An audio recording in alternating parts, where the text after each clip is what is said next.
untuk menggunakan oven ini yaitu pemasangan gas.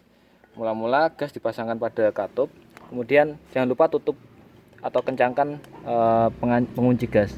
Pastikan indikator tekanan gas sudah naik sampai ke sejumlah gas yang ada di dalam tabung seperti itu.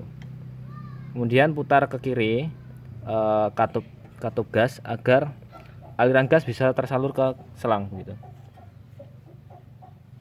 Baik, langkah kedua yaitu memastikan kipas dalam kondisi tertancap pada steker dan kecepatan kipas berada pada posisi 1. Dan pastikan juga tuas untuk menggerakkan kipas ke kanan dan ke kiri itu tidak aktif atau terangkat.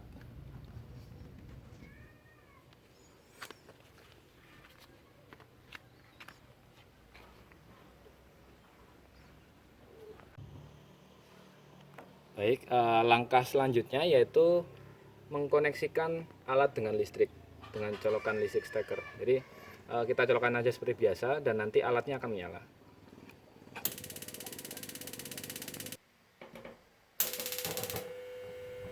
Pastikan kipas dan kompor sudah menyala, dan setelah ini kita akan berlanjut ke pengesetan suhu.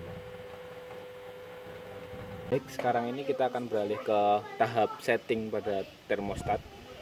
Setelah kita colokkan maka akan hidup termostat seperti yang pada di gambar.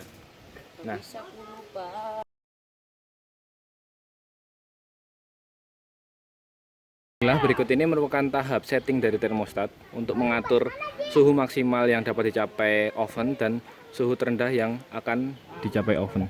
Kita mencet tombol S untuk menyetingnya. Di sini tertera F1 yang artinya F1 itu merupakan setting untuk suhu tertinggi. Suhu tertinggi di sini adalah ketika kita mencet tombol atas maka akan muncul suhu tertinggi. Saat ini kondisi suhu tertinggi yang dapat dicapai ke oven adalah 45 derajat seperti pada gambar ini. Nah, ketika kita ingin menyeting atau meninggikannya, kita akan masuk ke menu setting suhu tertinggi di bagian tombol S, dipencet ini, tekan, kemudian tekan lagi, maka akan muncul seperti ini, dan tekan S lagi untuk menaikkan, dan tekan tombol atas. Bisa dipencet satu-satu atau dipencet secara lama. Nah, kita akan setting ke 50. Nah, ketika sudah 50, kita lepaskan. Maka suhu tertinggi akan terset ke 50 derajat seperti pada gambar.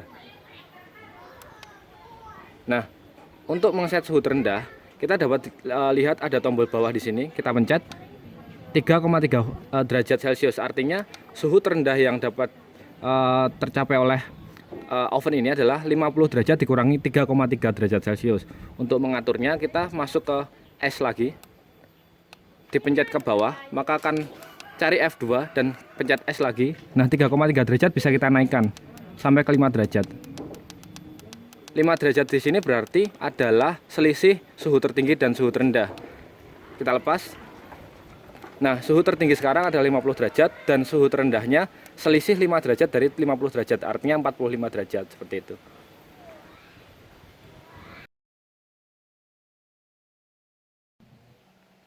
Sumber utama listrik untuk menyalakan oven ini adalah listrik 220 AC dari PLN atau berasal dari steker biasa seperti ini. Listrik tersebut akan masuk ke dalam termostat digital yang ada di sebelah sini atau otak utama dari sistem oven. Listrik 220 AC tersebut mengalir melalui kabel coklat dan biru dan masuk ke terminal hijau yang berada di sebelah sini, kedua terminal hijau. Untuk posisinya boleh terbalik karena listrik ini merupakan listrik AC seperti itu. Kemudian salah satu kabel dari inputan listrik AC ini harus dikeluarkan satu kabel ke skun yang berada di sini. Ada skun satu di sini, dan kemudian satu kabel lagi dikeluarkan menuju ke relay heating. Relay heating berada di sini atau terminal hijau yang berada di tengah. Kemudian satu terminal hijau yang ada di sebelahnya itu merupakan output dari relay atau saklar digital. Nah, saklar digital tersebut akan keluar melalui kabel kuning ini, kabel kuning yang berada di sini, satunya ini, untuk menuju ke skun satunya atau pasangan dari skun yang sebelumnya ada kabel hitamnya seperti itu. Jadi kabel hitam itu berasal dari skun yang satunya yang ada kabel hitamnya itu berasal dari kabel biru yang ada di AC di sini. Kemudian skun yang satunya itu listriknya berasal dari output dari relay heating yang tadinya sumber listriknya berasal dari kabel kuning yang ada di sini seperti itu. Jadi ini listriknya keluar masuk ke sistem, kemudian terminal satunya itu keluar melalui kabel kuning itu masuk ke bagian skun yang pasangannya skun hitam tadi seperti itu. Kemudian kedua skun ini akan disalurkan untuk menyalakan dua buah komponen, yaitu yang pertama adalah komponen kipas blower, dan yang kedua adalah adaptor DC atau casan HP di sini kalau kita pakai. Nah, untuk kipas kita akan salurkan menggunakan kabel ini, dua kabel ini. Satu kabel di sini menuju ke SCR atau komponen untuk mengatur frekuensi atau kecepatan kipas, akan masuk ke sana. Kedua terminal tersebut, skun 1 masuk ke terminal pertama, skun kedua masuk ke terminal kedua, dan keluarannya ada di sebelah sini. Ada dua terminal lagi, ini keluar masuk ke sana dan akan menuju ke terminal colokan kipas yang ada di sini. Jadi kipas tersebut, kipas ini akan menyala berdasarkan keluaran dari relay sana dan kecepatan kipas yang ada di sini, pengatur kecepatan kipas yang ada di sini. Nah, kemudian kabel satu lagi yang di sini, yang ini kabel tebal hitam ini, keduanya ini, itu akan menyalurkan listrik ke bagian regulator atau ke bagian adaptor DC di sini atau casan HP yang kita pakai di sini. Nah, casan HP ini berfungsi untuk menyuplai listrik DC atau listrik untuk menyalakan sistem pemantik listrik. Nah, sebelum ke pemantik listrik DC dari adaptor ini akan masuk ke sebuah komponen bernama regulator. Nah, regulator di sini berfungsi untuk menurunkan tegangan DC dari adaptor yang tadinya memiliki tegangan 5 volt, dan diturunkan menjadi 3,3 volt di sini. Nah, untuk mengatur jadi tegangan 5 volt DC itu tidak semena-mena langsung 3,3 volt DC, namun harus diturunkan dan diatur menggunakan potensiometer berwarna biru di sini. Nah, untuk mengaturnya kita akan coba. Nah, ketika regulator ini menyala, kita bisa cek apakah tegangannya itu berada pada 3,3 volt atau lebih sedikit, itu masih diperbolehkan. Nah, kita cek di sini probe merah dari multimeter ke positif dan negatifnya adalah probe hitam. Nah, bisa kita lihat pada potensiometer tertulis 3,53. Hal tersebut masih diperbolehkan untuk range tegangan atau antara tegangan yang diperbolehkan yaitu 3,3 sampai 3,7 volt. Untuk mengaturnya bisa diputar pada potensiometer yang berwarna biru di sini. Pastikan bahwa tegangan berada di range 3,3 sampai 3,7 seperti itu. Nah, output dari tegangan regulator ini yang bernilai 3,5 volt tadi akan masuk melalui kabel ini, masuk ke sana, masuk ke oven, dan akhirnya akan menyalakan sebuah pemantik api di sini. Pemantik api di sini itu dinyalakan menggunakan tegangan 3,5 volt tadi. Nah, untuk kabelnya ada di dalam sini. Kemudian output dari pemantik ini ada 3 kabel. Satu kabel untuk sensor, dan 2 kabel lainnya adalah pemantik api. Nah, kemudian ada lagi di sini berwarna kuning. Berwarna kuning ya? Positif. Listrik dari keluaran regulator tadi akan masuk ke bagian pemantik digital, pemantik api digital yang ada di sini. Nah, untuk kabelnya sendiri dari atas kami menggunakan kabel merah dan hitam yang yang tersambung pada skun biru. Nah, untuk merah itu kita sambungkan ke kabel kuning atau inputan listrik DC untuk menyuplai pemantik listrik. atau itu positif atau kabel positif. Untuk negatifnya yaitu kita pakai kabel hitam dan masuk ke kabel hitam untuk menyuplai listrik ke dalam pemantik pemantik api tersebut. Untuk skun ini tidak boleh tertukar antara positif dan negatifnya dikarenakan bisa menyebabkan kerusakan pada pemantik listrik, pemantik api gitu. Nah, kemudian di sini terdapat 3 kabel output dari pemantik api tersebut. Ada 2 kabel output sebagai pemantik api yang berada di sini dan 1 kabel sensor api yang berada di sini. Nah, ketiganya ini harus terpasang pada tungku dan 1 sensor api ini harus ujungnya terbakar berada di sini. Itu harus terbakar. Untuk peletakannya seperti ini kurang lebih. Nah, ini keduanya untuk sensor untuk pemantik api dan satu ini untuk sensor api yang terhubung ke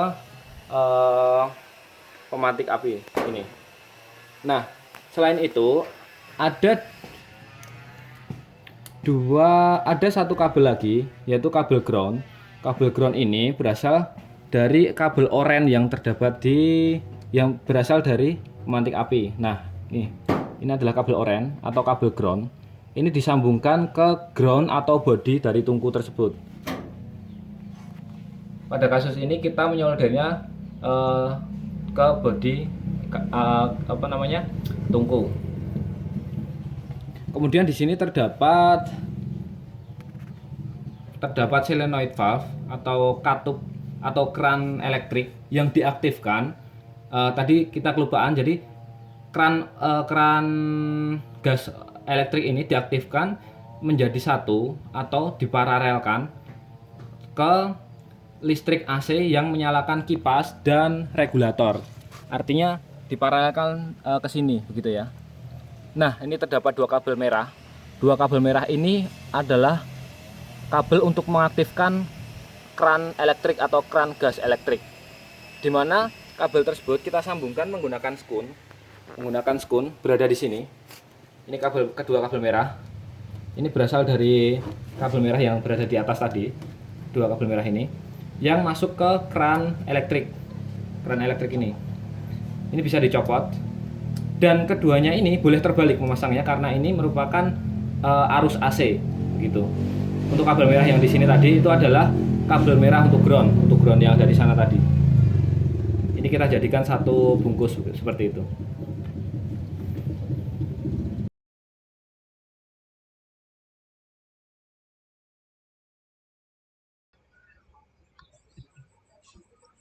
Cek. Baiklah, selanjutnya yaitu penjelasan mengenai sistem yang ada di dalam oven sendiri. Jadi di dalam oven tersebut terdapat sistem otomatis yang berfungsi untuk menyalakan api dan kipas berdasarkan kondisi suhu yang disetel di pengaturan oven itu sendiri. Nah, untuk komponen utama dari sistem otomatis tersebut terletak pada sebuah controller atau pengatur otomatis itu yang bernama termostat digital. Nah, untuk seri termostat digital ini adalah STC 1000 begitu. Nah, termostat digital ini memiliki spesifikasi inputan 220 volt AC. Jadi termostat ini akan aktif jika diberikan listrik PLN sebesar 220 volt AC. Nah, sumber utama 220 volt AC tersebut digunakan untuk mengaktifkan sistem dan saklar digital yang berada di dalam termostat. Nah, untuk alurnya termostat digital ini akan mengaktifkan relay atau saklar digital atau seperti saklar biasa, namun saklar tersebut diaktifkan berdasarkan tinggi rendahnya suhu, atau misalkan suhu tertinggi itu 50, suhu terendah minus berapa dari 50 tersebut, seperti itu. Jadi outputnya itu bergantung pada suhu yang ada, seperti itu. maka di sini memiliki temperatur sensor atau sensor panas seperti itu. Nah, untuk keluaran dari termostat ini akan digunakan untuk menyalakan yang pertama, yaitu katup elektrik atau katup gas elektrik yang berfungsi untuk membuka dan menutup aliran gas dari tabung gas ke tungku seperti itu. Kemudian yang kedua yaitu ada adaptor 5 volt atau charger HP biasanya. Nah, charger HP tersebut tegangannya nanti akan digunakan untuk menyalakan pemantik api. Pemantik api ada di kanan ini. Jadi pemantik api berfungsi untuk menyulut gas yang dikeluarkan dari tungku seperti itu. Dan yang ketiga ada sebuah pengatur frekuensi atau partnya bernama SCR atau apa ya, pengatur frekuensi untuk mengatur kecepatan kipas nantinya. Jadi keluaran dari termostat ini ada 3, yang utama yaitu katup elektrik, adaptor chargeran HP, dan ada SCR atau pengatur kecepatan kipas. Nah, untuk yang pertama, katup elektrik, seperti yang saya jelaskan tadi, katup elektrik berfungsi untuk untuk mengalirkan gas dari tabung gas ke tungku. Terus yang kemudian kedua ada adaptor HP, yaitu untuk menyalakan pemantik api yang sebelumnya dilewatkan regulator DC untuk menurunkan tegangan menjadi 3,3 volt. Jadi adaptor HP itu memiliki tegangan 5 volt, kemudian diturunkan menggunakan regulator DC hingga turun menjadi 3,3 volt, atau 3,3 volt ini adalah tegangan yang dibutuhkan untuk menyalakan pemantik api. Jadi pemantik api ini spesifikasinya 3,3 volt. Boleh lebih sedikit sampai kurang lebih 3,7, namun jangan lebih karena akan bisa merusak komponen yang berada di dalam pemantik api. Kemudian komponen yang ketiga yang dinyalakan oleh termostat yaitu adalah SCR atau pengatur kecepatan atau pengatur frekuensi listrik seperti itu. Nah, di sini ada dua pin. Dua pin ini akan dimasukkan listrik 220 volt AC dari output termostat tadi. Kemudian keluarannya itu akan disalurkan ke terminal listrik, yang mana terminal listrik ini nantinya akan disalurkan untuk menyalakan kipas angin atau blower untuk meniup api nantinya seperti itu. Jadi alurnya ada inputan listrik AC untuk ke termostat, kemudian keluaran dari termostat itu ada 3 yang seperti saya jelaskan tadi seperti itu. Dan selanjutnya, nah di sini kita akan membahas tentang wiring atau rangkaian yang harus dilakukan, harus dicermati dalam perbaikan atau penggantian termostat jika termostat rusak atau part lainnya rusak seperti itu. Jadi di termostat digital ini dengan seri STC1000 itu memiliki 8 pin, di mana pin 1 dan 2 itu merupakan inputan power dari listrik 220 volt AC seperti itu. Jadi inputan 1 dan 2 ini dihubungkan ke listrik PLN seperti itu. Kemudian pin 3 dan 4 itu merupakan pin sensor, yang artinya pin sensor ini tidak boleh diubah. Jadi sudah didiamkan saja, yang penting sensor suhunya sudah tertancap, sudah didiamkan saja. Kemudian pin 5 dan 6 ini yang kita gunakan yaitu pin relay heating atau pin relay untuk menyalakan sistem pemanas seperti itu. Nah, di kanannya ada pin relay cooling atau relay untuk mendinginkan. Jadi di dalam termostat digital ini memiliki 2 fitur sebenarnya. Namun yang kita gunakan pada oven ini adalah untuk alat pemanas, maka kita gunakan yang pin heating saja seperti itu. Nah, gambarnya seperti yang di kanan ini. Nah, untuk rangkaiannya yang pertama kita harus menghubungkan pin 2 ini atau inputan 220 volt AC ini ke pin 5. Kemudian pin 6 itu dikeluarkan untuk menuju salah satu kabel dari ketiga part, yaitu adalah katup elektrik, adaptor chargeran HP, dan SCR. atau pengatur frekuensi. Jadi yang merah ini itu keluaran dari pin 6, akan lari ke katup, adaptor, dan SCR. Kemudian yang satunya yang kabel warna hitam atau kabel kalau di alatnya yaitu merah semua karena ini AC. Namun di sini saya gambarkan menggunakan warna hitam. Warna hitam di sini dihubungkan ke kabel part yang satunya. Jadi setiap part ini memiliki dua inputan kabel. Nah, satu part itu dari satu kabel itu dari relay pin 6 dan satu kabel lainnya itu dari kabel yang hitam atau pin 1 ini seperti itu. Jadi fungsinya dari relay heating ini adalah saklar saja seperti itu. Nah, setelah terhubung seperti ini, maka sistem akan bisa aktif bergantung pada suhu. Ketika suhu sudah mencapai titik maksimal yang disetel, maka relay heating ini akan terputus. Ketika terputus, maka pin 6, pin 5 dan 6 itu tidak akan tersambung. Artinya, ketiga komponen yang ada di bawah ini akan mati seperti itu. Nah, ketika mati, maka keseluruhan sistem akan mati termasuk aliran gas, pemantik elektrik, dan kipas. Nah, ketiga komponen ini akan menonaktifkan semua sistem termasuk aliran gas seperti itu. Nah, ketika suhu sudah menyentuh batas minimal penyetelan dari termostat, maka relay heating atau saklar digital heating ini, pemanas ini akan aktif. Artinya pin 5 dan 6 itu akan terhubung. Nah, ketika terhubung, maka ketiga komponen dari mulai katup elektrik, adaptor HP, dan SCR ini akan mendapatkan inputan listrik 220 volt AC. Nah, ketika mendapatkan aliran listrik tersebut, maka ketiga komponen ini akan aktif dan bekerja, yaitu yang pertama mengalirkan gas dari tabung gas menuju tungku, adaptor akan menyuplai regulator dan pemantik api, dan SCR akan menyuplai listrik untuk menuju ke kipas. Artinya sistem akan menyala dan akan memanaskan oven sampai titik suhu maksimal yang disetel. Dan ketika sudah mencapai suhu maksimal yang disetel, maka relay heating akan putus kembali seperti itu.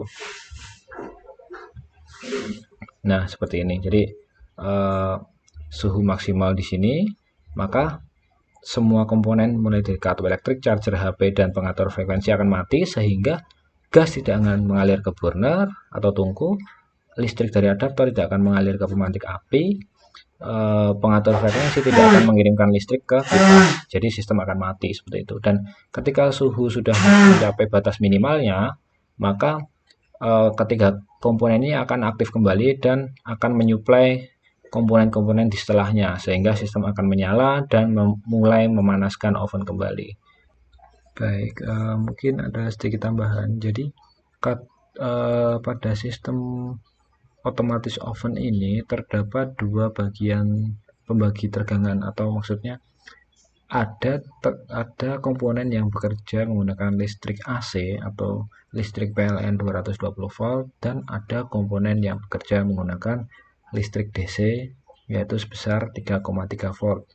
Nah, untuk komponen yang bekerja menggunakan listrik AC yaitu katup elektrik, katup gas elektrik atau solenoid valve ini. Nah, jadi ketika nanti ada kerusakan atau penggantian, diharapkan pengguna untuk mengganti katup elektrik ini dengan spesifikasi listrik 220 volt AC seperti itu. Karena ada dua versi, yaitu versi DC atau 12 volt DC dan 220 volt AC. Nah, untuk penggantiannya diharuskan menggunakan 220 volt AC. Kemudian ada charger HP ini untuk mengubah AC menjadi DC atau listrik PLN menjadi DC. Nah, komponen yang bekerja menggunakan listrik DC yaitu pemantik elektrik. Sebenarnya pemantik api elektrik ini bekerja menggunakan dua buah baterai 1,5 volt atau baterai remote TV seperti itu. Dua buah baterai remote TV itu kalau digabungkan itu akan menjadi 3,3 volt kurang lebih. Maka dari itu kita harus mengubah tegangan listrik PLN menjadi listrik DC dengan nilai 3,3 volt menggunakan charger HP 5 volt, kemudian diturunkan menggunakan regulator DC seperti itu. Untuk penyetelannya sudah dijelaskan pada video seperti itu ya, video sebelumnya. Nah, kemudian yang terakhir ada pengatur frekuensi. Pengatur frekuensi ini bekerja di listrik 220 volt AC. Jadi ini tidak perlu menggunakan penurun tegangan atau apapun itu, karena memang dia bekerja di tegangan AC untuk menyalakan kipas angin seperti itu.